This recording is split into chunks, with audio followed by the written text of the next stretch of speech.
গণঅভ্যুত্থানের নেতৃত্ব দেয়া তরুণদের রাজনৈতিক দল জাতীয় নাগরিক পার্টির আত্মপ্রকাশ ঘটেছে। নাহিদ ইসলামকে আহ্বায়ক করে সম্প্রতি আনুষ্ঠানিকভাবে যাত্রা শুরু করেছে নতুন দলটি। তরুণদের গঠিত এই নতুন দলকে স্বাগত জানিয়েছেন নিরাপদ সড়ক চায়ের প্রতিষ্ঠাতা চেয়ারম্যান ও চিত্রনায়ক ইলিয়াস কাঞ্চন।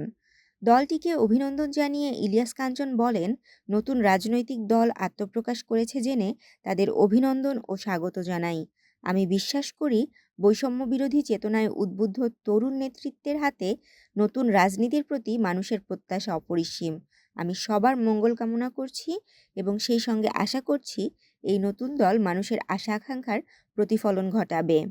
তিনি আরও বলেন, আমি মনে করি বিদ্যমান অন্যান্য রাজনৈতিক দলগুলো যে রকমভাবে কাজ করছে সেভাবে কাজ করলেই শুধু হবে না, তাদেরকে নতুন চিন্তা, নতুন জাগরণের মাধ্যমে, বিশেষ করে জুলাই বিপ্লব ও ৫ আগস্টের চেতনাকে ধারণ করে দল পরিচালনা করতে হবে।